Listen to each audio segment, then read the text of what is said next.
I see trees of green, red roses too. I see them bloom for me and you.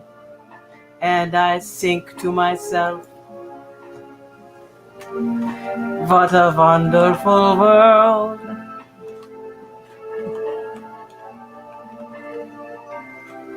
I see skies of blue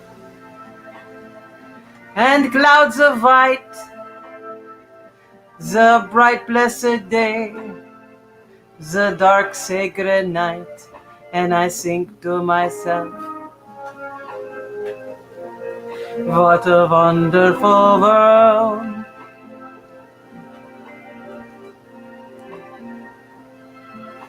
The colors of the rainbow, so pretty in the sky, are also on the faces of people going by. I see friends shaking hands, saying, how do you do? They're really saying, ich liebe dich. I hear babies cry, I watch them grow. They'll learn much more than I'll ever know. And I think to myself, what a wonderful world. Yeah, I think to myself, what a wonderful world.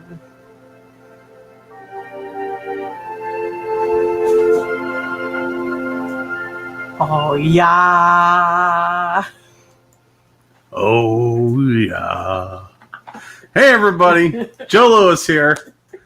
That is our Panzer Ghost singing us in. Thank you, Panzer Ghost. I am joined by my wonderful and sitting in talent for producer Ray. Say hi, Ray. Hi. Hi. Okay, it's gonna be one of those. It's gonna be one of those. Yeah. I talked to this one. You talked to that one. I yeah. do talk to this one. You don't have to go up to it though. Okay. Okay. Anyway, so Ray's sitting in as producer for the rest of the show, and Ann is well, boy, what a week makes. The changes coming in. First of all, I think last week we talked about how the our HVAC system went out. So we've got that replaced. We got Ann's windshield replaced. A rock hit it and cracked it. And I thought it was she's like, oh, rock hit my windshield and broke it. And I thought it was a chip come in there, just all spidered out and everything. That had to get replaced. The refrigerator quit. That had to get replaced. But the refrigerator turned out to be working. Well, that's a long story on that one. And also, what else we got? So we did all that.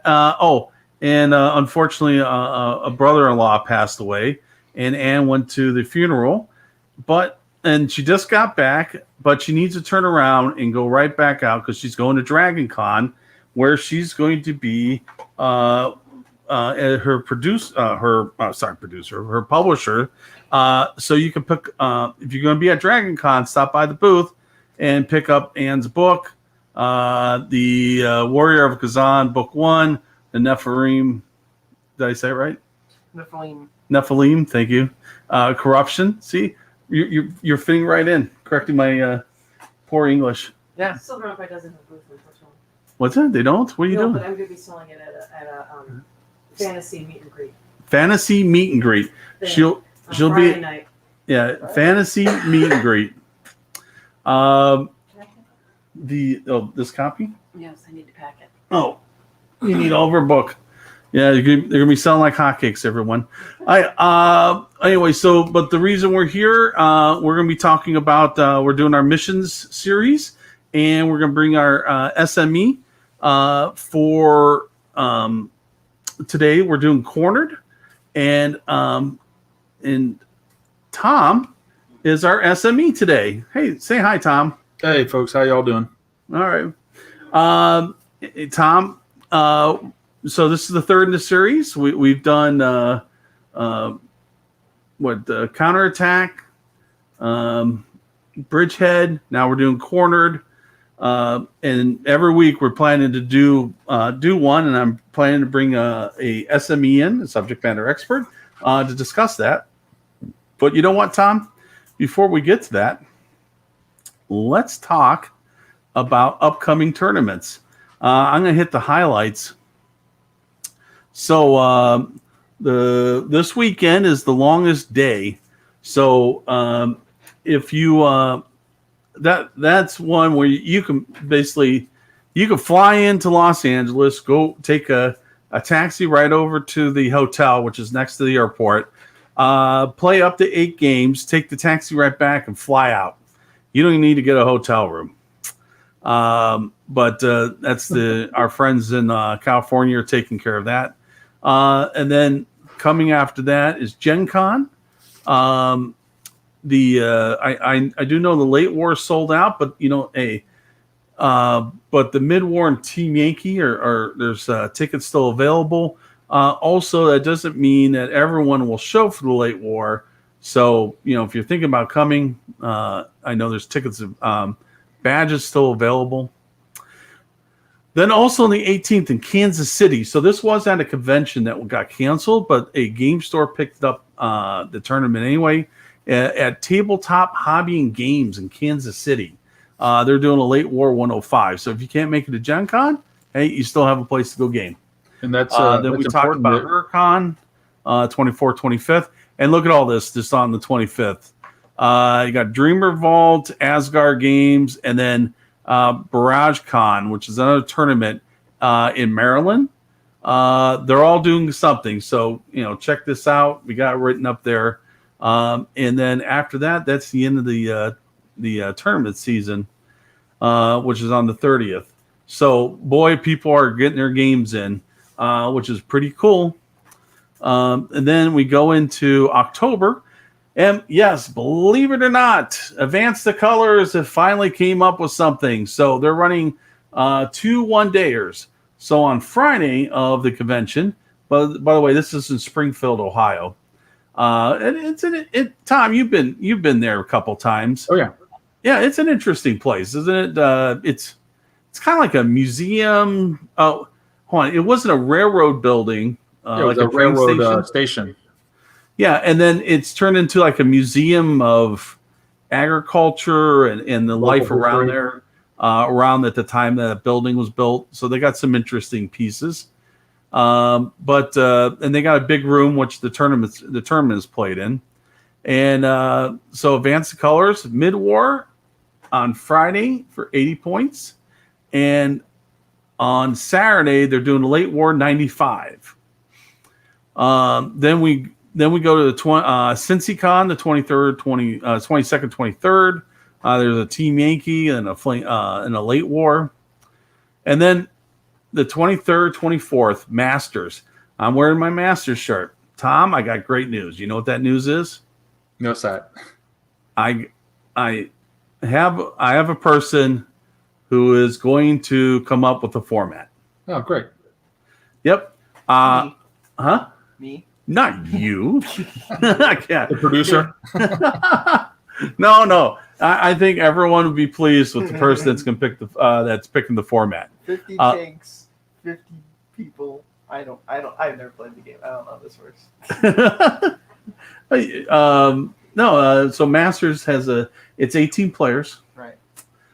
Invitation only, and it always has a special format. Special? What's the special format today? Well, it's always for this tournament, and it's sometimes it's like your list change. I mean, one year we actually every other game you played against your own army. Really? Yeah, you basically handed your opponent your army, you got theirs, and you played. Ooh. Yep. So maybe give your opponent a purposely bad army. Well, you think about it, but that's the year I brought my jam. It was the only early war Masters, and I brought my Japanese, and my Japanese was the best army. Okay. When I played it, it kicked butt. When it was played against me, it kicked butt. Yeah. There's nothing like watching your own miniatures come over and beating you over the head. Anyway, I got a person that's going to do that, and we're going to do that person will be on the 22nd, and revealing the format. So I don't know, but it's going to be revealed on the show on the 22nd. So I'm going to get the word out, and it'll be a big reveal. So I'm kind of anxious to see what that person gets or comes up with. Okay, so that's Masters, and pretty much we got everything sorted away for that. Historicon. All right, I got some news about Historicon, folks. Historicon, the actual announcement of they're going to announce around the 20th what the what games they're going to have, and then somewhere around, I believe, the 24th, they'll actually open up registration. So it's a little weird. I know it's like within a month of the con that they're beginning registration, but that's the story. And then at that time, you'll be able to register for one or both of the games. So they're doing a Team Yankee on Friday at 110 points, and a 2-day. I'm sorry. I think November. Come on, Joe. You should know these things. No, the 11th is a Thursday. Team Yankee 110, and Friday and Saturday is the Nationals, Historicon Nationals, 100 points, 6 rounds, and so you'll be able to register towards the end of September. So as that comes out, I'll let everyone know when that happens, so everyone, basically get everyone in the know. So the thing is that you should be watching this show, and especially in the first 10, 15 minutes, so that you can know what's going on there for your tournaments. Right, Tom? Isn't this where you come for your tournament information? I do. In fact, when we do the podcast, we actually pull up your last episode and make sure we're tracking all the events that you already have, and whatever other ones we may know about. But we certainly want to make sure we get this in our database too. Yep. Yeah, I have minions that go out and scatter the internet looking for tournaments. And they come back, and we put it in the tabulation machine, and we throw it up there. Minions. Many. Oh, yes, I whip them up into good shape. Yes, you do. Oh, yes. Then we're going to go on to, then after that, now we start to get into Toys for Tots. So this is going to be my big month to push for Toys for Tots. Let your store know about Toys for Tots and start making arrangements for that mid-November to mid-December basically, it could be a tournament. It could be a mega game. Whatever you're going to do. Matter of fact, we also have the idea about, maybe you can start a little league and run it in that period of time, do a little escalation league to try to get new players in. And at one of the days or 1 week, collect the toys, and then that way they can get entered. The idea is that you want to collect toys and do something that's with the hobby. So that's what we're trying to put them together. So you want to do something like that.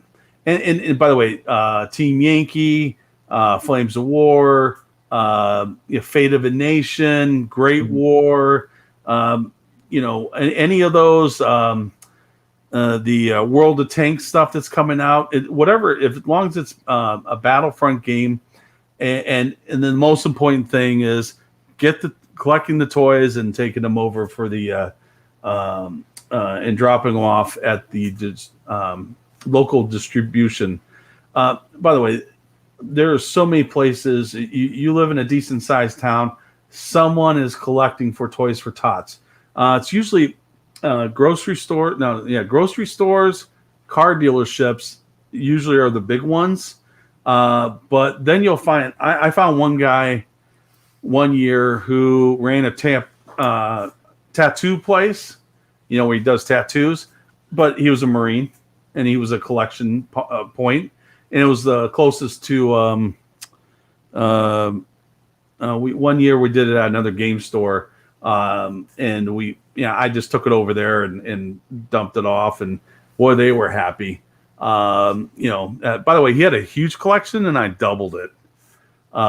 So that's the idea. Hit those collection points, and then, make some kid happy. It's all about the kids.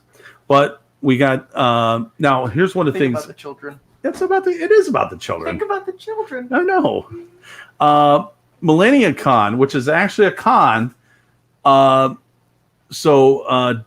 Jacob Meyer is actually running that, and they're doing it as a Toys for Tots event. So now, not only do you have to get into the con, but when you get there, they're gonna collect toys. So they're gonna try and make that work. You got Game 10 Adventures, our buddies in Newark, they're doing it. And also, the Able Company, we're doing ours December 4th, and Skoda Fest, which is their 10th anniversary for running stuff. Also, Joe Skoda is also making the Toys for Tots event, so he'd be collecting toys too. So, hopefully we'll make this thing big enough so that no one does not have an excuse to hit someplace at some time to get in. Because I'm sure Hard Knocks game will be doing something too, right? Yeah, they always do. And also, Hard Knocks Games is October 9th is doing a Team Yankee, the Red October. Okay. I'll send you from the future, but yeah, they got an October 9th Team Yankee event. Okay, cool. I'll go look that up. And of course, just placeholders out there. Las Vegas Open is a Nationals, and Adepticon is also supposed to be a Nationals in those days there. So there you go. All right. There we go. That wasn't so bad. And let's go right on into what we came here for, which is Cornered. Take it away, Tom. Oh, okay. Well, for some reason, this mission, I don't seem to get to play it as much as I would think. I mean, I guess the new extended Matrix has only been out for a while. And so when Joe asked me to, I just said, I'll just do any mission you'd like me to do. And so I got Cornered. And then I realized I hadn't really played it a whole lot. But I do remember one specifically very memorable game against Chris Fretz. And so that's I'll base most of this off that, which is pretty high caliber gaming going on with that matchup. But anyways, it's a defensive battle, and the defender has ambush, as you know, and immediate reserves, and then has minefields. It's kind of like no retreat, or hold the line as it's called now, except for you only get to deploy in half of the backside with a little bit extended forward. So you can see there, the deployment area for the attacker looks about the same as hold the line, but the defender has to have the objectives kind of towards the center, and then has deployed totally in basically one quarter of the board within a little 4-inch extension that goes closer to the attacker, which also then lets the attacker close on the objective a little earlier. So that's how the deployment zones, and at least you get to pick on as the defender which side you're going to be on, and then which of those quarters you're going to be primarily set on. You get the minefields, one for every 25 points, reserves for the defender, as we mentioned, and immediate reserves, which is a good thing. And then the reserves come in the back corner, which we'll see here in a bit when we get a zoom in on the table. The corner of the back corner of the area that you choose, not like the other side, like in Dust Up or something like that. Then they get they deploy the forces. Everything starts going to ground, foxholes, and so on. The attacker has first move. And like most of the defensive battles, the it has to go. The attacker cannot win until turn 6. So unlike hold the line, which you could win as soon as you take an objective, you have to hold on to it at least until turn 6, or at least be there until turn 6 before it goes hot, if you will. And the defender can win at that point if they have no attacker within 8 inches. So it's pretty interesting, and I think it's fairly balanced too. I really don't have any issues playing with this thing as the attacker or defender. So that's kind of the intro for it. Joe, did you want to add anything to that? Yeah, actually, when you were talking about that, I took a look at the Matrix. The only time it really comes up is if one player chooses a maneuver and the other one's defend. Yeah, I think we should probably at some point go through a frequency of occurrence across the Matrix, because I think this one is lower because I just don't see it played a whole lot. I think that's just the way it's set in there. Yep. Well. Oh, let me cover these. So advantages. We've got the defender gets to pick the table, and then the half of the table they want to be on, and the quarter they're going to actually set up at, which that then dictates where the attacker is going to have to come from. They do have minefields, and they get a chance to spearhead, and I'm going to talk about that. That's very important because both sides can spearhead, but the defender spearheads first in this one. Still has the ambush, although has a lot less real estate to put that ambush in, and you have 6 turns until the objective goes hot, so you can't lose it right off the bat because IS-2s crashed the gates and cleared out the objective. You have a chance for your reserves to come in and help you at least for a turn or two. So that's the good things going on for the defender. Disadvantage for them, they have reserves, but at least they're immediate. The attacker then chooses where they want to have those objectives go in there. And I think you almost have to sacrifice a spearhead unit as a defender in this game. And we'll explain more about that later on. And so you may be giving up a unit right off the bat in order to preclude some other bad things from happening. Okay. And I guess we got for the attacker, he gets to place both objectives, so can try to spread things out. Ranged in, there are pre-ranged in bombardments, so you can put in smoke to cover your advance. You get to decide where you want to go, if you want to try to do a big flanking move, or if you want to go right into the minefields or right to the shortest route towards the enemy. And you get to use that dash on the first turn. So if the defender does not have any sort of spearhead unit, it may be leaving quite a bit of room for you to put some stuff through pretty quickly. So that's the breakdown for and the disadvantages for them. You get the ambush coning, so you don't know where that's going to be, although there's much less real estate for it to be in. And then those reserves are going to be showing up pretty quick for the defender. And they're actually where they come in at, it's good enough to help with either objective. There's no, I mean, it's just that one corner, but since the entire defender's deployment area is in that one corner, it really is no bad options for them. Right. Okay. All right. So I was hoping I had photographs because I almost always take photos of all the games I play just so I can recount them later for AARs and so on if I want to do an article on them. And especially when I get to play a player like Chris, that's always going to be a very intense, very, very tough game. So, but unfortunately, I didn't have it. And I contacted Chris because I remember playing this game against him. And he did not have any photographs either, but I could remember the setup fairly well. And I thought I'd go ahead and put together this kind of a portrayal of our game. So you can see there's 2 hills, one in Chris's deployment zone. He's the attacker in red, by the way. And I'm the defender in the blue deployment zone.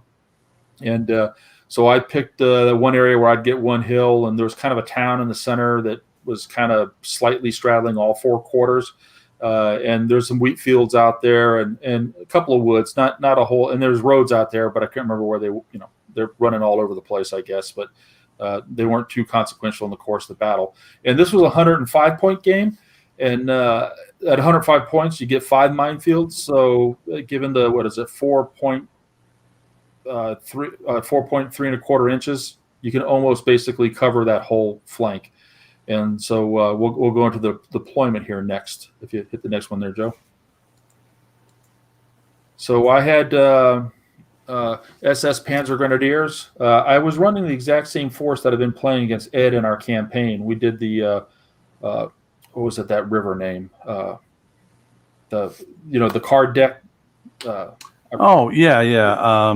Was it the Orsha River or the shoot? Yeah, it's a little add-on that a mission pack thing that Battlefront sells, right? Ed and I did that it all has through rivers in it. Yeah, we did that all through the lockdown period. So I used the exact same force that I played against him in almost all those games. I thought I had a lot of experience with it. So it was basically SS Panzer Grenadiers, dismounted with some Panther support and some PACs and some mortars and so on.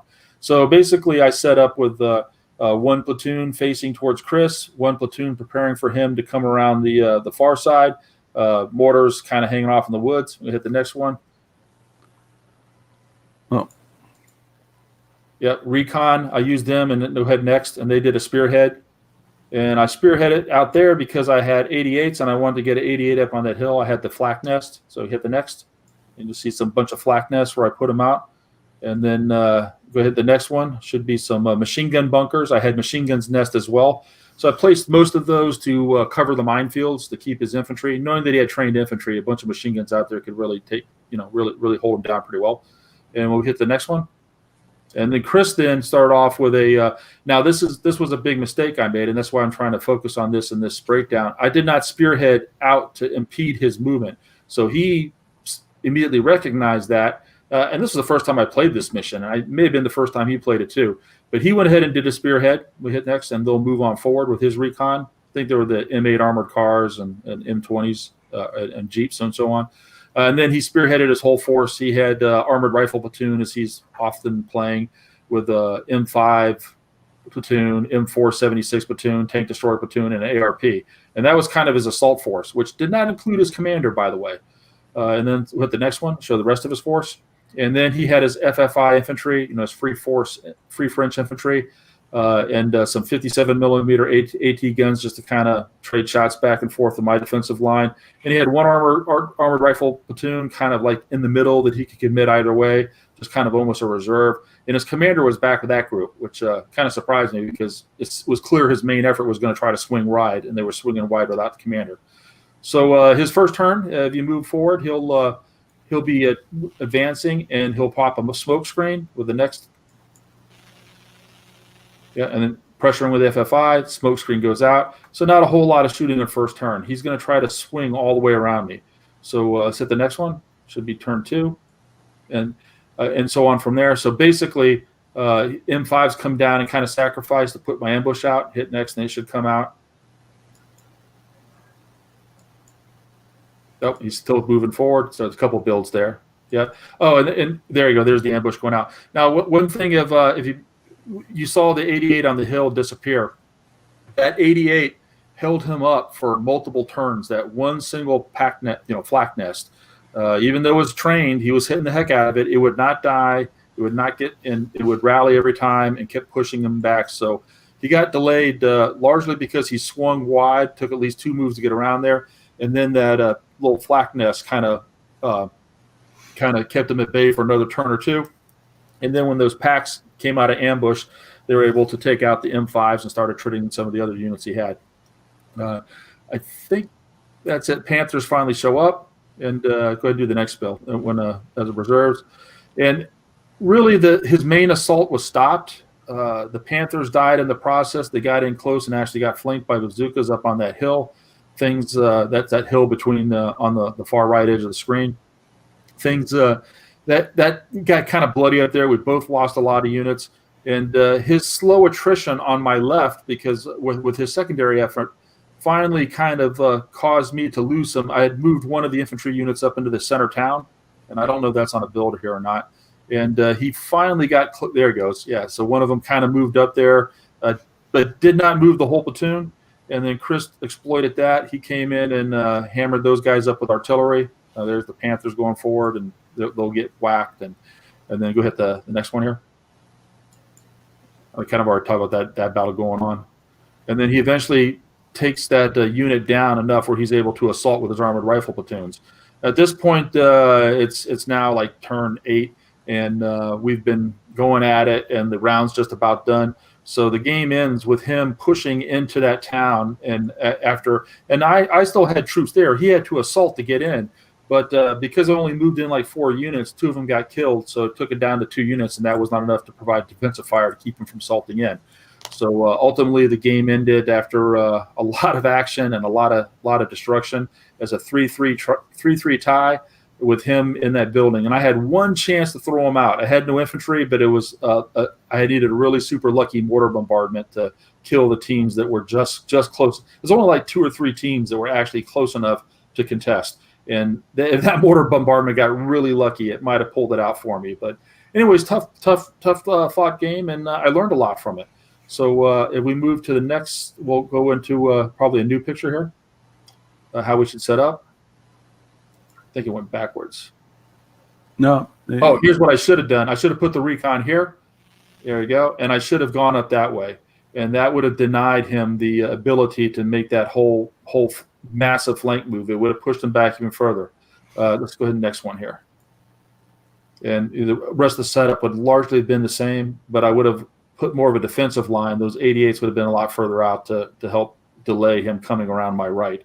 And certainly would have cost him at least another full turn. And sometimes in this game, that's all it takes. Just one extra turn in their game plan for the main effort could be enough to seal the deal. So that's how I should have deployed, and I did not. So what follows next will kind of reiterate that point. So we hit and there's the nest going out. And then the ambush would have been hanging out somewhere back along the edge of my deployment area whenever it did come out. Yeah, and the Panthers that came out of reserve were going there. So here's my recommendations. For the defender, you really have 2 options, and you have to have recon.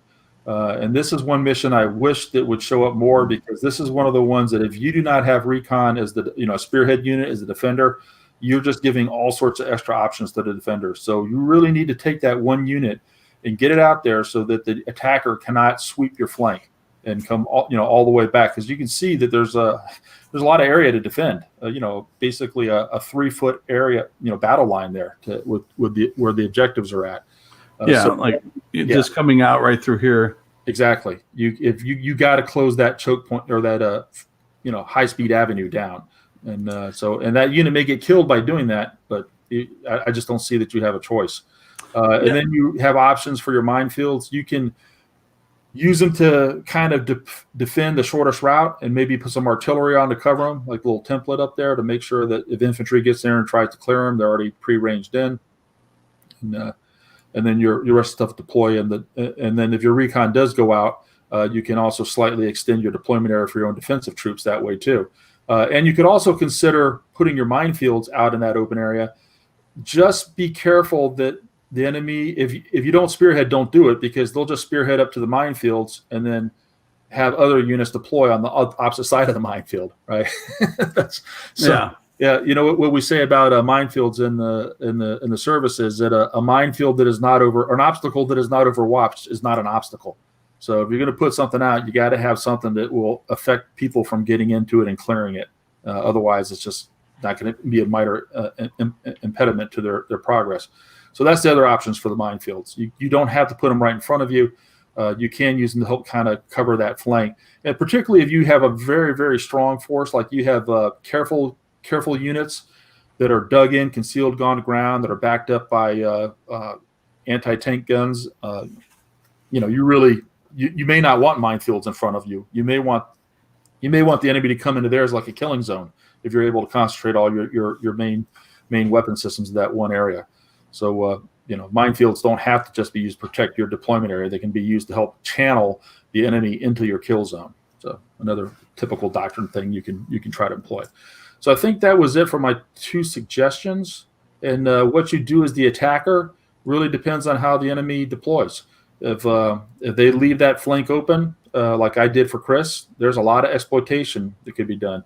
And I think the only mistake Chris made on that whole movement was that he didn't take his commander with him to help. If that's your main efforts, the commander goes to the main effort. And if he swung south after the smoke screen instead of trying to take another turn to move around the edge of the woods. And one thing I didn't mention was he got really hung up trying to push through those woods. Like the M10s were getting bogged every time they tried to move through those woods. So if he'd just kind of come right at me and got a little more bloody quicker, he might have overwhelmed me. but just giving me another turn for my Panthers to show up my reserves, just kind of, caused his main attack to falter, and then he was able to pull out the draw with his secondary attack. So it was all good. So that was my thoughts on it. I like the mission. I like it a lot, but if anybody ever talks to me like, hey, Tom, what do you think of this list? The first thing I'm looking for is, do they have a spearhead unit? And if they don't have a spearhead unit, I tell them it sucks. Yeah. You've got it. Come on, for 2 points, for a little armored car, something, some universal carriers, you've got to have at least and I like to have 2 spearhead units, just so that I can spearhead one way and then spearhead another way, as kind of as a diversion, making thinking going that way, then actually spearhead a different direction with another one to do it. So I'll try to get 2 if I can, but certainly always at least 1. So those are my thoughts on Corner. Joe, did you want to add anything to it? Have you played it before? I have not, but it's similar to some others, just with some twists. I do think it's kind of close to it. Yeah, but yeah, it's I like it though. I wish it showed up in the Matrix more. I do know this. I have seen people bring. They'll bring the recon, but then somehow add it to the reserves. Yeah. Well, another reason to bring multiple recon. Well, sometimes it's just that, you need 2 or 3 points to round out your reserve. Where am I going to get it? Oh, there's the recon guys. Okay. Well, now you don't have it for this mission. So something to think about there. Try to make sure the recon doesn't have to be part of your reserve, if at all possible. Because in this mission, if you had reserves and you put it in reserves, then you're not going to have it. And you're just going to have to defend a much wider swath of real estate. Yeah, yeah. I don't know how long I've been saying it. Recon for the win, right? Yeah. No, I think it's an interesting mission. Yeah, like I said, it only shows up in one spot. Someone has to pick maneuver, and the other one has to pick defend. But then again, that when they added all these missions, they did kind of thin the selection out a bit. Yeah. But right. Hey, you know what? I don't think this. I think it's different. I think it's a good different. I look forward to playing it, either attacking or defending. Yeah. I think it's balanced. I really think it's pretty well, as good as some of the original missions, where some of the extended Matrix missions are a bit wonky, that are just like spear point, whatever. Just that's so super, especially for the defender. I mean, how the hell do you, you got to defend and then you have to go attack. Like, spear point. Spear point. Yeah. That's that one. Yeah, actually, I want to make sure it's the one I'm thinking about. Oh yeah, no, that's Scouts Out. No, spear point. Yes, that is. I should take a look to see who's handling that. Who's going to be handling that one? I'm glad you didn't give me that one, because that's one where I'm still trying to learn how to. I think as the attacker, you have the best chance just by piling on the close objective and only threatening the far one. But the defender has to hold off the main effort and then hope there's enough time for them to go assault, because they don't win by holding an objective. They have to go take one of the attackers. That's a tall order. Right. Yeah. This one's tough. Yeah. And both have deserves. The attacker has immediate. The other one has scattered, delayed, and the scattered's weird. Yeah. But we might want to save that one for when you get to that episode.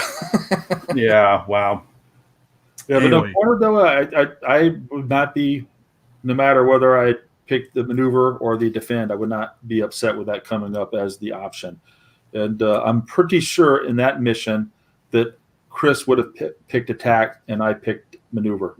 And so that's probably how we got into that one. Or was it said maneuver and defend was what you had to do? Yeah, maneuver, defend. He probably picked maneuver and I probably picked defend. Well, because you're the one defending, yeah. Yeah. And I had that Panther unit was a 40-point reserve all by itself. So I was like, yeah, I just got one big volley. I think there was 5 Panthers in that unit. So, that's a pretty good reserve coming in with a bunch of AT-14. And you lost 5 Panthers? Yeah. Well, there were some M10s, then they were trained. They're hit on 3. So, and he had the 76 Shermans too. But what really got it was the Panthers went up on that hill unsupported, and so his armored rifle guys basically just went around the flanks with bazookas, and I think he killed a couple, bailed a couple, assaulted, ended up capturing, destroying the other couple, and next thing you know, Panthers were like toast. So, Oh, you got bazookaed. yeah, they got I got a little too well, but then that also, yeah, they died, they paid the price, but again, delay. They kept his main effort on the far side of that hill for another turn or two, and every turn they spent, over a foot and a half away from the objective, I'm doing my job as the defender, but I would have preferred not to have lost them if they could have, but so be it. And when it came down, he realized that he didn't have enough oomph after that. Sure, he got the Panthers, but he still did not have enough stuff to come plowing over that hill to take those objectives, because there are still flak nests out there. There's still Pack 40s out there. There's still infantry dug in with Panzerschrecks and Panzerfaust and whatnot, and lots of machine guns and stuff. So he bled trying to get up over that hill, and then and realized, okay, that's not going to happen, and then started focusing a little bit more on the secondary effort, what actually almost came through for him. Yeah. Good tough game. All right. Well, Tom, let me talk to. Speaking of games, so you're planning to go to Gen Con, right? Oh no. I wish. Oh, you're not. Okay, that's right. You're gonna. That's right. Yeah, my gaming traveling is fairly limited. Anybody who knows me has probably heard a million times now, but I'm doing a car restoration project, so my hobby funds have been severely constrained. So traveling overnight events are going to be much less common for me for the next few years here. Is Ed going? I don't know if he might shoot up for a day, perhaps. And if he does a day trip, maybe we could tag team and split the cost for the travel. So it's possible, but I guess if we got in now, it'd have to be on a weekday since Saturday's booked. So we should look at Friday or Thursday, I guess, for getting up there. No, and unfortunately, this would be a good year for me to go, because in the past, Gen Con is always right around that third weekend of August, which is also always my wife's birthday. Yeah. So Gen Con, even though it's not that far, and I go up to Indianapolis all the time to see you guys. I go up to Able Company events, I make well over half of them. But Gen Con, though, has never been on the calendar. And it's also one of the, it's a pricey convention to get into. It is. Yeah. So in any case, don't expect to see me at Gen Con unless I sneak up for a week, a Thursday or Friday, get in a little action and then shoot back out that day. That'd be the reason I ask is Ed's on the cusp. Yeah, I know he wants to get a shot for Masters. Yeah. Well, he'll it's not on your list, and but we have a September 18th event. We're doing a Market Garden. We only have 12 slots because there's also a 40K event going on, and our store asked us to run another event. Ed did one last month, so it was my turn to run one. And since it was the 18th of September, which is like right on the 77th anniversary of Market Garden, I said, well, let's just do a Market Garden themed event. We can use D-Day list and go for it. So we're doing a very, very, if anybody's interested, there are currently 3 slots left, but contact me beforehand, because it's got some very constrained list construction rules and some very constrained list selections. We wanted British paras, U.S. paras, British ground force for the 30th Corps. So we have 2 and 2 of those for the Allied players. The German players, there's 2 SS formations. There's 2 beach defenders, which are the security divisions. We're using beach defenders for those.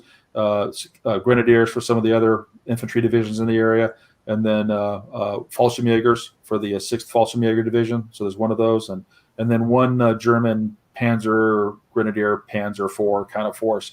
So it's in fact, most of the times, like you'll see, you can sign up for this slot, like Kampfgruppe Chill, Kampfgruppe Chill, and then Kampfgruppe Chill can use this formation card, or this formation card.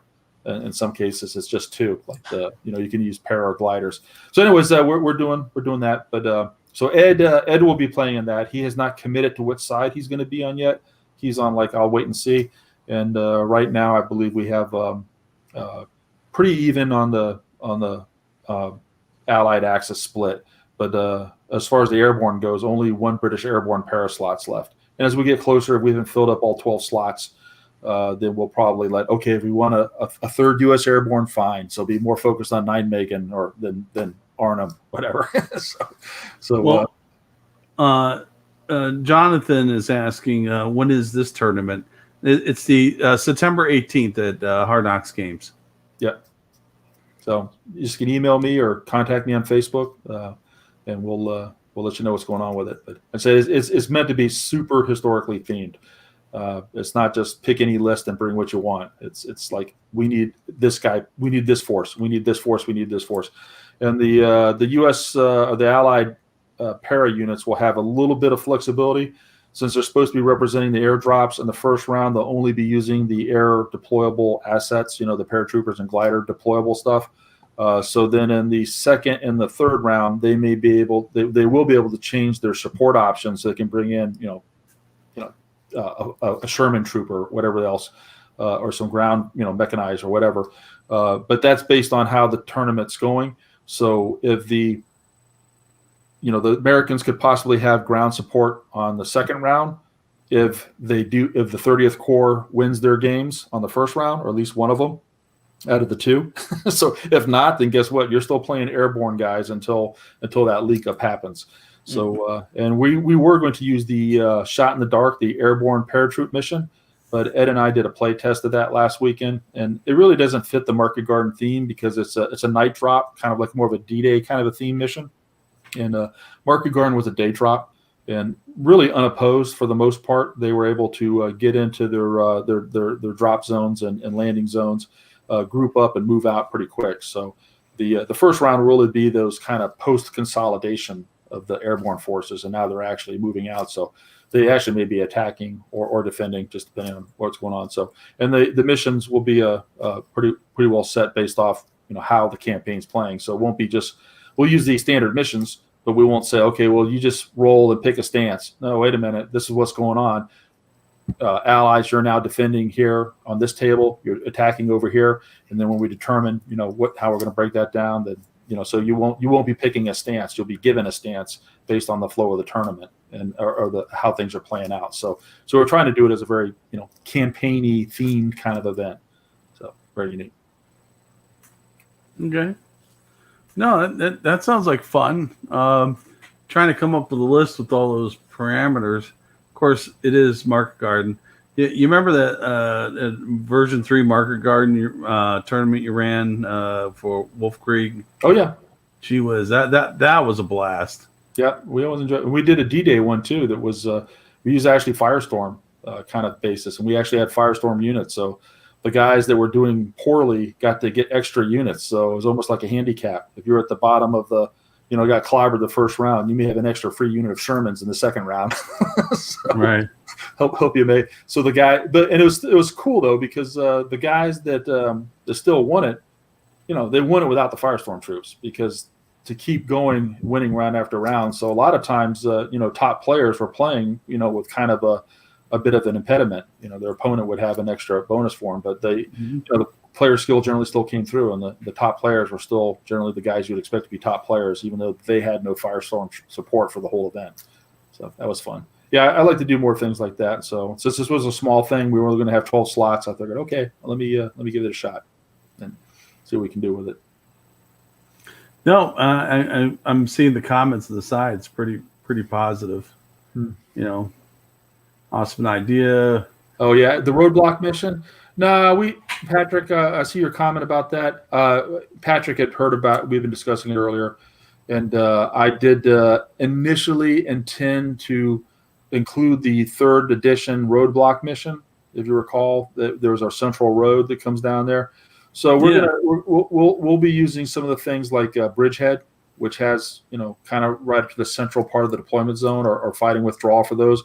We will have roads, a central road going down the board, but we're keeping all the missions as per the extended mission matrix. It's just which ones come up will be a little bit more dictated versus randomly determined. So we want, so that way, we already had a crazy enough stuff with Force rules. We didn't need to throw in a whole lot of new stuff with missions, and we were attempting to do that shot in the dark airborne landing thing, but it just was. We didn't think it was very balanced, and it was just a very and it wasn't very thematic for the actual campaign because it was daylight, largely unopposed drops, and as opposed to the D-Day dropping right into the machine gun nest. Right. Yeah. No, and so basically the 18th, you got a lot going on. You got Gen Con, you got Kansas City, and you got Elizabethtown. Yeah, I want to talk about Kansas City too. When you were going through it, I believe that event that was canceled was probably Fall Recruits, which is normally run in a high school out there just to the west of Kansas City. They do these spring recruits, fall recruits. The old 10th Cav guys used to be heavily involved with that. It's a great convention, and but being that it's in a high school with all this COVID stuff going on, that's probably why it got canceled, because it was not it's probably school policy as well as what other normal protective things. But they haven't done a lot in Kansas City in the last couple of years. There's a couple guys out there, Mike and Kelly and some other folks, but haven't seen much from them lately. So seeing a tournament in Kansas City, I think is a big deal. I'm sorry the convention got canceled, but I'm so glad to see that one of the local stores stepped up and continued to go forward, at least the Flames of War tournament during that same time. So I'd love to go out there and support them if I could. I didn't even know they were planning it, but great to see that on the radar screen. Well, and that's that's what I do. I put things on the radar.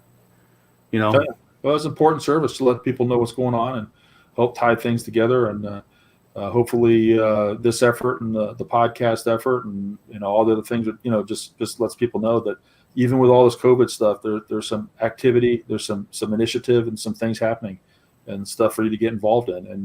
And if best is just to encourage other people to set up things, to know that, hey, there may not be much happening in your area, like Kansas City per se, but that's because you're not running anything in Kansas City. So hopefully people are getting the message, hey, if you want to have a lot of these games and people doing practice games and be able to do campaigns and mega game battle days or whatever, then you got to have to build up a player base, and you got to be running events to keep that interest going, let people know it's not a dead system. It's not just something that's been put away on the shelf and is collecting dust. It's still quite a lot of fun and still a great activity. So I think that's the biggest benefit out of the efforts here and podcast and other things, just to let people know, hey, we're still going strong. COVID ain't got us down. Yeah. So with that, if you like what we're doing here, smash the like button, follow us. If you're on YouTube, hit the notification bell. Then you'll know when we're on. Also, follow us on Facebook. And did you want to? Up to you. I know you're busy. He's talking to Ann. Yeah, I'm talking to Ann. He's talking to me. I'm like, what? I don't know. No. Yeah, you just go to the next page if you want to. Oh, goodness. If you want. Up to you. No pressure. Hit the like button. Follow us on Facebook. You'll get the notifications. I do know this. When I put this out there, I hit all the groups that I'm part of to let people know. Also, you don't have to watch it live, though. We try to do it live so that we get some interaction, because that way, when we bring people on, you can interact, ask your questions, and then we'll try to get you some answers. Hey, you know what? When people start working on the what did I learn? Okay, and now a reading from the book. Let's see, Patrick's already asking for the reading from the book. Oh, goodness. Yes, I know. Ann's busily packing, getting ready for Dragon Con. Kind of wishing she wasn't going to go. I mean, well, because she just drove out to Jersey for the funeral, and she came back. She's all exhausted from that. This place is a mess because okay, Tom, you ready for this? So I paid for the I pay a little extra to get the refrigerator delivered in the place, and to take out the old one, right? Did they ever give you Yeah, I'll talk to him about Okay, it. all right. Yeah, I haven't followed up with it yet. Okay. Okay, anyway. So after it's one of these things. I moved it out, but I didn't unplug it for some strange reason. And I cleaned the dust bunnies out in the back behind the fridge because it's probably been, eons since I did that, right? Well, anyway, so while I'm working, I'm working from home that day. I got the guys, putting the AC in, right? And all of a sudden I hear thump, thump, thump, thump, thump. The ice maker in the old fridge is working. And I'm like, oh, great. That, what that means? That means it's running. So I'm like, oh, well, okay. But, it's 14 years old, right? And it already gave out once. And I guess my moving it did something, right? So I'm thinking, okay, what I'm going to do, I'm just going to move that to the garage. Right. All right. And then I'll bring the new one in and, everything's fine. Well, the AC guys are done. They come in very professional, highly recommended. And they go about, they're in at 8, they're done by noon. Right. And I got nice cold air now in the place. Woo! Thank God. And now eventually the delivery guy comes for the refrigerator, right? And by the way, I'm not going to say I'm using a major chain. All right. All of a sudden, here comes the refrigerator, and the guy's like, "Oh, all right, hey, we're bringing one in, we're taking one out, da da da." And I said, "Okay, here's the thing. The one that we're taking out, I don't want you to put it on the truck. I'm going to keep it. So what I want, if you could just help me move it into the front of the garage, we'll put the new one in, put the old one in front of the garage. All right." So I go in just to make sure, the floor mats and rugs and stuff are out of the way so we can, get that thing out. I go to the front door and they're there and they're like, "Okay, we're ready. We're done." And I'm like, "What?" Well, what they did is they just took the new one and put it in front of the garage. And I'm like, no, that's supposed to go in the house. Yeah, that makes He's a lot like, of sense. "Well, that's not what you said." I'm like, "Well, I know what I said." Yeah. And it escalated from there. And at some point, he threatened to punch me, and I told him he wasn't man enough. Nice. And I was like, I'm done with you. I'm done with you. And basically drove off. So I had the new fridge sitting in front of my garage, and the old one's still in the house. So I call up the major chain and I said, your driver, I think he's having a bad day. And the store, the guy, the delivery manager, or whatever his title is, supervisor, he goes, "Did the guy look like this?" I'm like, "Yeah." He goes, "Yeah." I'm like, "Oh, he must be really having a bad day if the guy can instantly goes, oh, I know who he's talking about." He knows who he is. Yeah. Yeah, and I'm like, all right. Hey, I was fine up the point where you wanted to, go to fisticuffs. I'm like, whatever. And so anyway, so I said, it was basically, hey, you know what? He goes, "Do you want me to send someone out?" I'm like, "No, I don't want it." By the way, it's 3 for 3 for delivery with those guys, isn't it? Yeah. Yeah, I've never had luck with their delivery. Never had luck. Yeah, we had to get a microwave. Yeah. Well, I thought I'd give them another shot. Well, the thing is, when we got a new dishwasher, it took 3 months for it to be delivered, and all 3 months they're like, "Yeah, it's in the warehouse. It's ready to go." I'm like, "Okay, let's deliver it. Let's go. What are we waiting for?" "Oh, it didn't make the truck. It didn't make the truck. It didn't make the truck." Well, anyhow, I made sure this one was local, actually in the store, and to make sure that was going to get delivered. But the thing was is that I went and got the dolly, came home, waited for Ray to come home from school, moved out the old one, and which, by the way, was pretty darn heavy. I think Ray asked me if I took the bricks out. Did you remove the bricks? And then moved the new one in, and of course the new one was slightly larger, and I had to take the door off. And of course, the bottom hinge, that you take the hinges off. Of course, the bottom hinge doesn't want to come off, right? I'm sitting there freaking trying to get the hinge off. Anyway, well, we got it in, and then by the time that's all said and done, and we got it all set up, and it was cooling off and everything.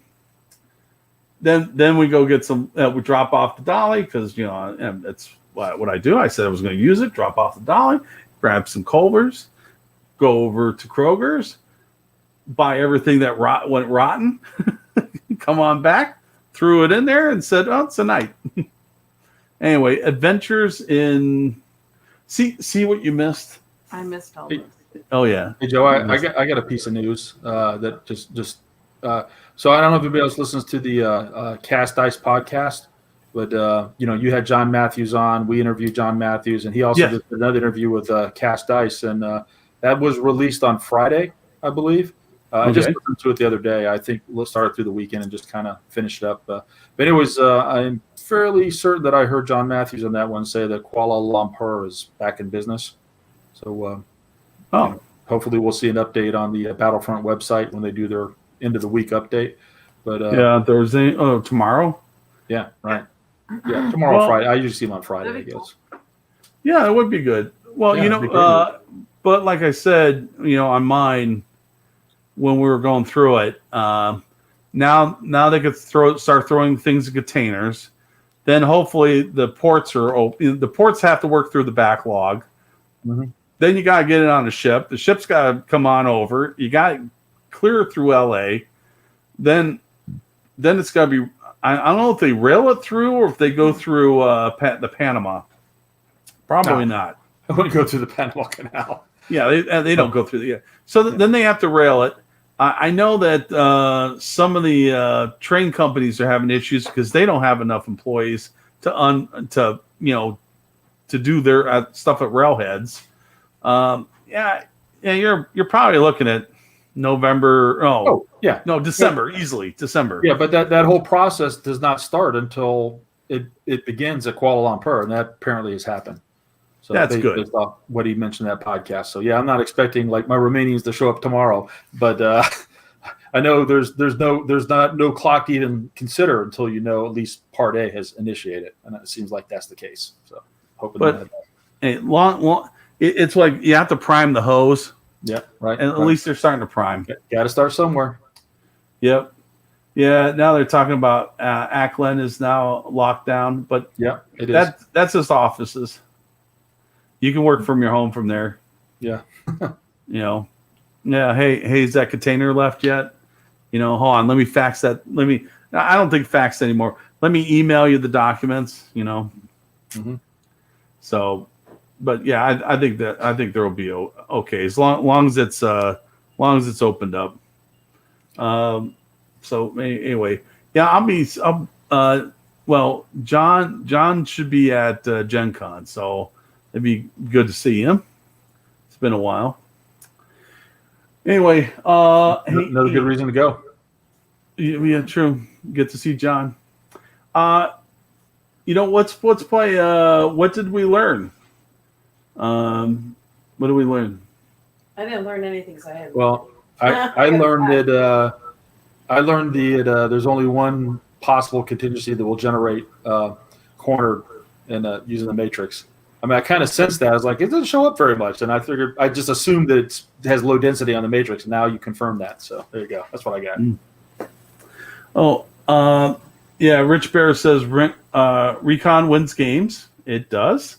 Yeah, at least keeps you from losing it sometimes. Yeah, that's true too. Any battle ranking live planned from Gen Con?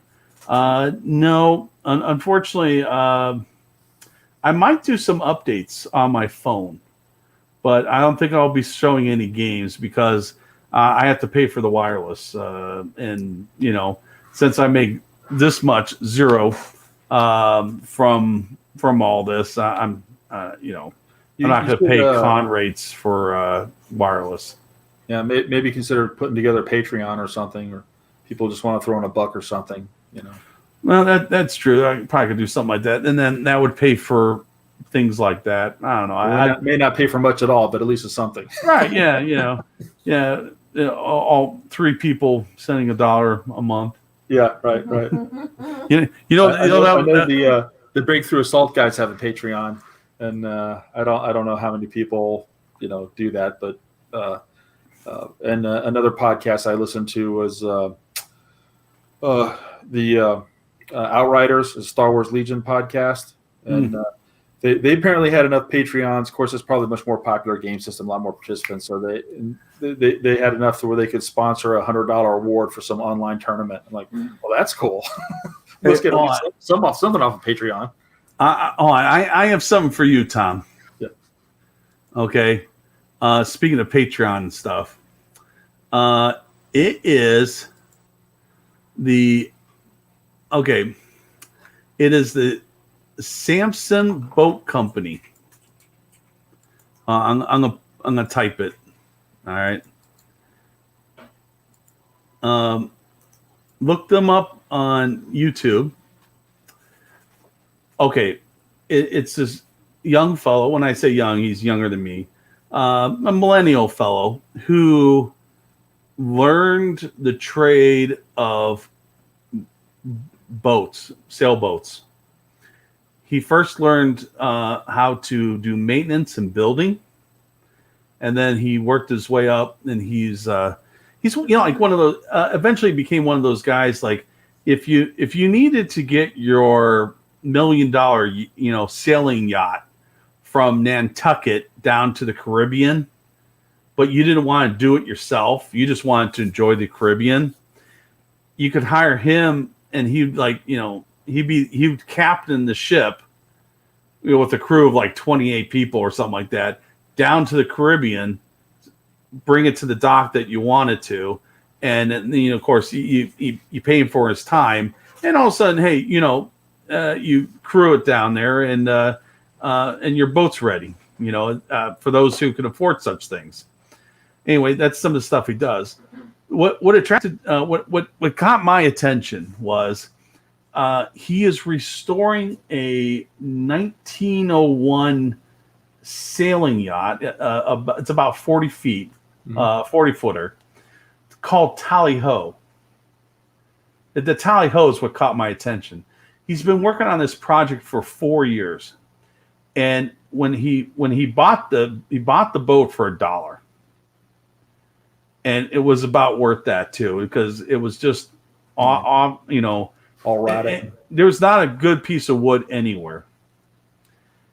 He secured a location and started working on it, and he was doing it by himself. And he started YouTubing it, and he puts together these weekly or bi-weekly videos of him working on it, and he's been doing it for 4 years. And he's got quite an attention. Now he has a quite large following, compared to what I have, quite a large following. He has a Patreon, and that's helping him pay for his, restoration of the boat. He is pretty far along, but I've been binge watching it. It's like over 100 episodes, and I know more about how boats are built, or ships. Wooden ships are built now. And you ready to go to business yourself? Huh? Well, the thing is, there's some things he was talking about. I'm like, I never knew that, or that makes sense. I've been doing the same thing, Joe, with the car restoration. I've been watching all the YouTube about Sprite and Midget rebuilds and various components, and just fascinating. You just get sucked into that stuff. And then, and so now when I get done with this project, I already told my wife I got to start scoping out my next one. And this may be my second retirement, post-second retirement kind of hobby / quasi job, restoring, because it's fun. I've never been a mechanic, but I tell you what, I've just been really enjoying learning how A connects to B and how this widget makes that widget go, and how the generator does this, and how things are removed and how they're assembled, and it's like a big giant Lego kind of puzzle thing, and been a ton of fun. So highly recommend it. If you've never worked on your own cars, go to YouTube, see how things are done. You can do quite a bit yourself.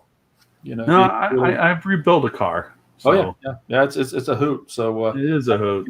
When I retire full time, that might be something I might want to do for a slight bit of income, or just to keep just enough to fund my own hobby, I guess. Well, I worked on a 1970s muscle car, U.S. muscle car. I've been seeing your pictures, and I'm like, oh, that's so cute. It looks like you're just gonna disassemble that yourself. Yeah, it's a toy car. Yeah, it's like, oh, that's so adorable. Yeah. My body shop guy, and that's one thing where I had to outsource. The engine is outsourced and the body's outsourced. I've got guys working on that, and I just thought the engine needed technical knowledge. You needed connections to machine shops. I just didn't want to tear it apart and put it back together myself, because I don't have those special tools and special spring compressors and the body. That's art, right? So that's not just knowledge. It's also, you have to have a certain touch to actually get it looking smooth, getting that glossy finish and all that kind of stuff. So those two are the most expensive portions, and they're outsourced. And then I'm keeping the cost minimal by me doing everything else. The interior, the windows, the windshields, all the peripherals, and all the external engine components that go into and all the brakes and clutch and all those lines. So I'm amazed at how much I've gotten done, but it's been fun. I almost regret or dread finishing it. It'll be done, and I'll be enjoying it. That'd be great. But now I want to work on something else. Well, it's got to say, moving from one project to the other, that's always good. Well, when you put it to good, I know when you build with your own hands and stuff, you seem to enjoy it a little bit more. Well, I've been doing a lot of 3D printing too, and that's a hobby within itself. Just not just finding files and putting them out and cranking something out, going in and digitally modifying those files, like making sure this turret is got the hatch is open. I was taking some 3D breed crew member, like gunners for half tracks. And I was trying to get them sized so they match the Battlefront, half tracks, so you get more gunners and more guys to sit on the inside. So I was doing head swaps, taking some Marine files that had the camouflage cover, and I was putting on the regular helmets without the cover, so that they could use as U.S. Army in the Pacific. And I was switching for German guys, putting on the some of them had, most of them had helmets, but putting on the soft caps, or vice versa, going back and forth. So been doing that just to provide them more variety and models and stuff. So I haven't got to where I can actually create something out of scratch, other than like a minor part. Like I did a sight for Andrew Hobson, a night sight for his VF432 for his Observer for Team Yankee British. But being able to modify things has been pretty cool. And so that's just a challenge. Just like, oh, can I do this? Can I make it? Can I make this thing totally unique that nowhere else can I get it and produce it? So that's been enjoyable. Well, just to wrap up on the Samson boat. This guy, he's British, by the way, and he, because the person that made the boat is British, but somehow ended up in Washington State. And anyway, it's interesting, huh? Is that where he's at? This British guy. That's where he's doing the restoration. Yeah, okay. And he's planning to sell it when he's done, sail it back to London or England. Okay, so that's where he's working on. And the neat thing about it is the way he edits the video.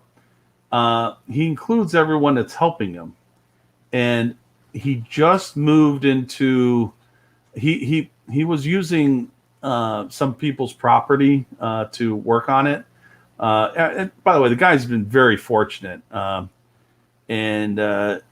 things like there was a used ship saw. I'm like, okay, but a ship saw is huge, and somehow he got his hands on some, and he's getting like either people are donating it or lending it to him. All these tools, and he talks about the tools and everything else, and everything he's doing for the boat. There's things like how when you put the boards together, how do you keep them from water going between the boards and stuff? The planks. Yeah, between the planks. Sorry, yes, the planks.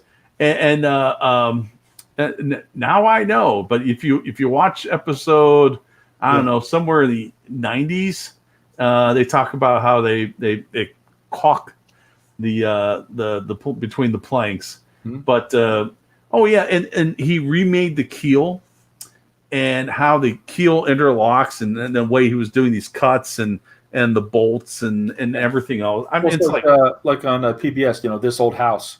Yes. Just watch that, like, wow, it's just get sucked into watching how this window was being put in, or something was being executed.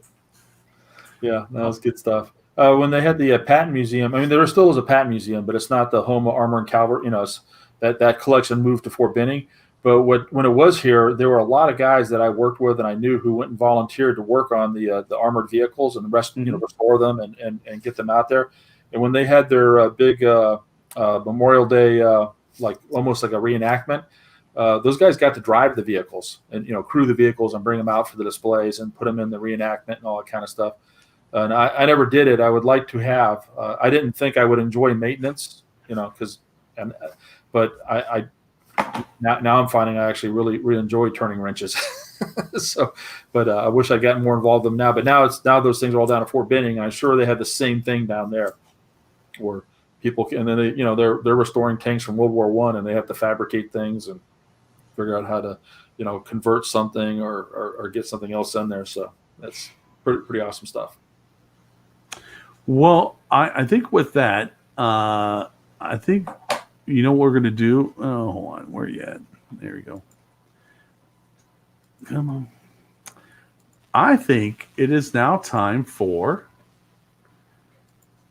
Whoops. There we go. Poetry Corner. Oh man, are we gonna be able to do this? Okay. Yeah, we're going to do this. Because I think Panzer Ghost is ready. Are you ready, Panzer Ghost? I think so. Okay. We're going to read the next page of the Panzer Fable, the written in prose. Poetry. What's it? Poetry? Written poetry. It's poetry. It's poetry for a training manual. Yes. Okay. Take it away, Panzer Ghost. Okay. Really drunk on some red wine, Slow Coach is in a dream so fine. All is well, he feels serene, so merrily goes to the cinema screen. For cultural reason, he's a keen learner, and to swoon so much for Ilsa Werner. Do you know who Ilsa Werner was? She was pretty. She was a German actress. She was very hot. Well, okay. So Okay. She was a hottie. Yes. Okay, very. The Wunderbar. cinema size is so tremendous, so much so the perspective's horrendous. The film board's showing is all at sea. The whole thing's too small, oh dear me. To move on to the next row up, he's got to hoof it 1,000 foot. In front of Slow Coach, a man so tall, past whom he can't see bugger all. Pointless to even strain his neck, it's much better to use some tech. He who's a kilometer away from him has a back only 1 meter slim. So if Slow Coach makes a bit of effort, he'll be able to see a little better. This fellow's back is quite thick set. Slow Coach can't see a thing just yet.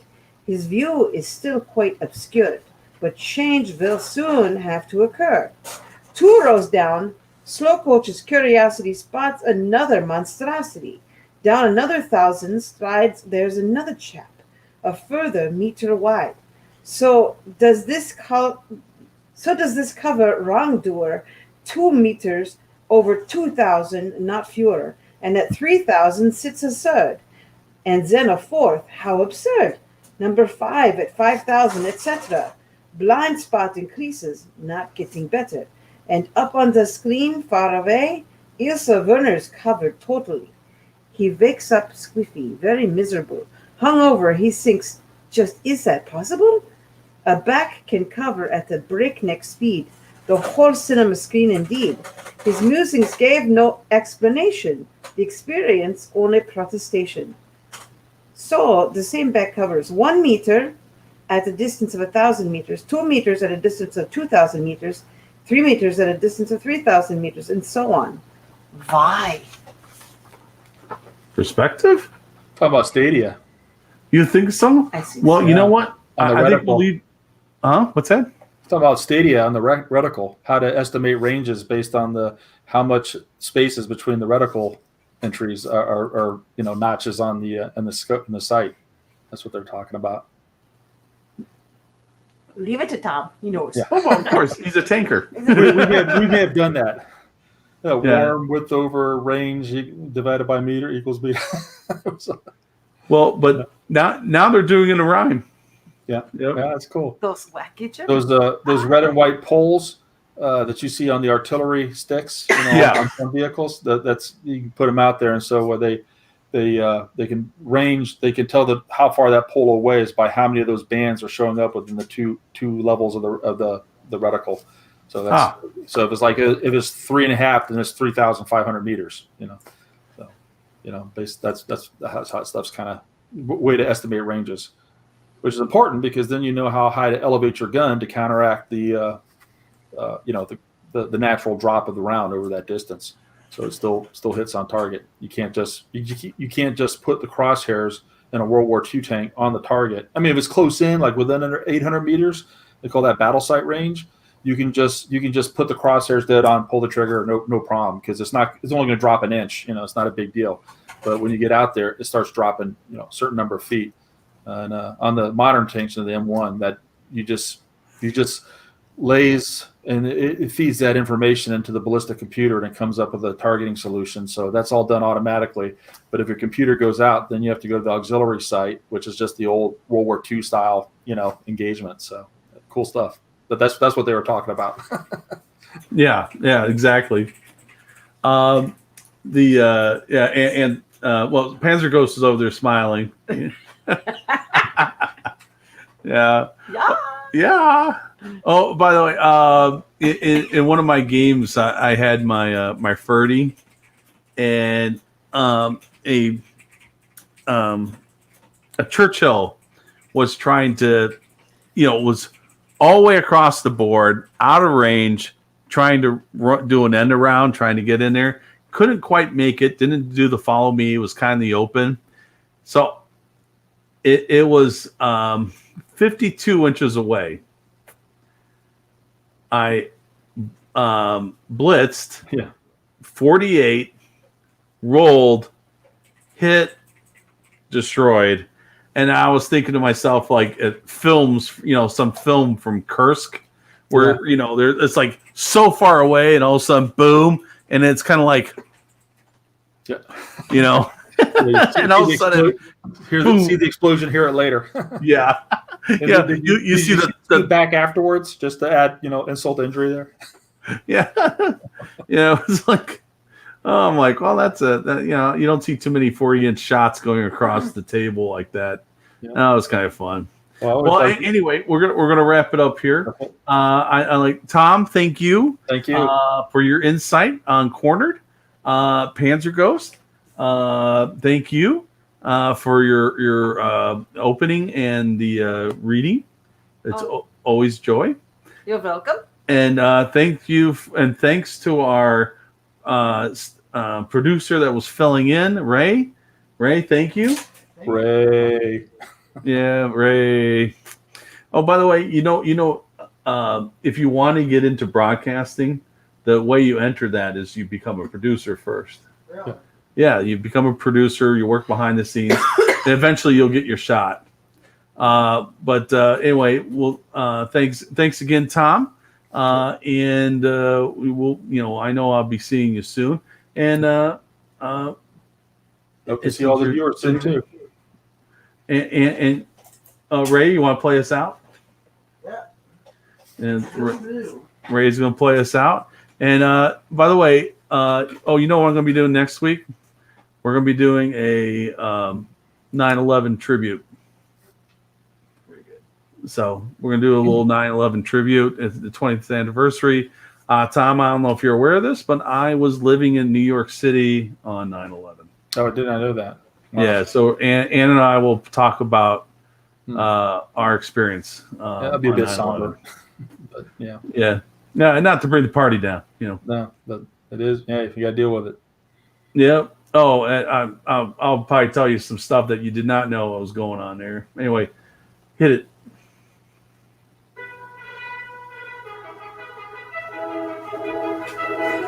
There's the music.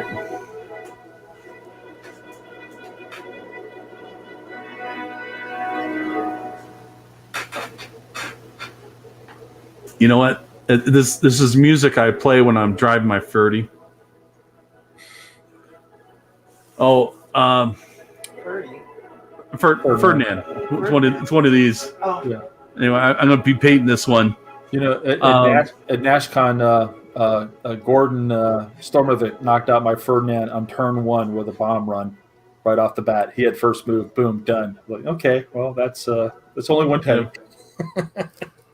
Tom, I think you were in the room, Tom.